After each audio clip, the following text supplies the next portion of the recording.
Je voulais vraiment que ça puisse évoluer de quelque chose de très géométrique et très carré à quelque chose qui est plus chaotique et plus libre. Je jongle depuis 2003. Au début de ma pratique du jonglage, j'étais comme pas mal de jongleurs.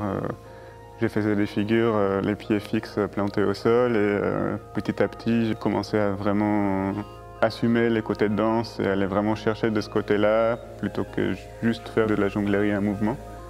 Le spectacle parle de pression sociale à travers notre rapport au groupe et à nos différences. Est-ce qu'on les dévoile? Comment les groupes réagissent aux différences qui sont visibles? Par exemple, quand j'interviens en école, je vois très bien comment les regards des autres peuvent impacter physiquement quelqu'un qui commence à apprécier, à bien faire ce qu'on propose en jonglerie dansée.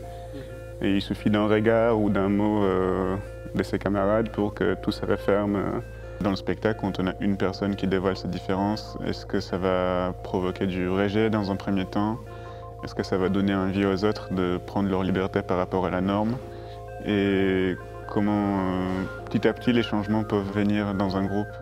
Fracture, ça a un peu commencé par ça. C'est d'abord des personnes que j'ai rencontrées avec qui j'avais envie de travailler.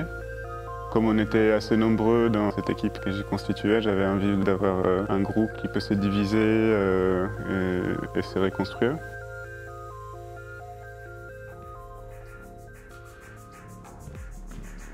Les propos dialoguent beaucoup avec la matière jonglistique et chorégraphique.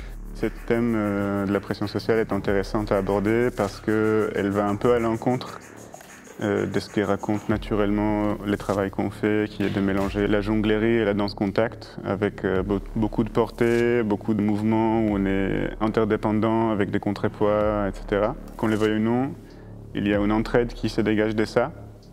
Et je trouvais ça intéressant justement de commencer avec les contraires, avec un groupe qui va plutôt restreindre les mouvements plutôt que de les amplifier, comme on a tendance à faire avec les travails de partnering et danse contact. Je trouve que l'aspect non-verbal du spectacle, ça permet à chaque spectateur de se raconter son histoire autour de cette thématique, notamment à partir du début de l'adolescence. C'est une période où on se questionne beaucoup sur les regards des autres, sur notre corps. Du coup, un spectacle qui est à la fois physique et qui aborde ce sujet-là, c'est toujours intéressant avec des adolescents et avec les adultes aussi.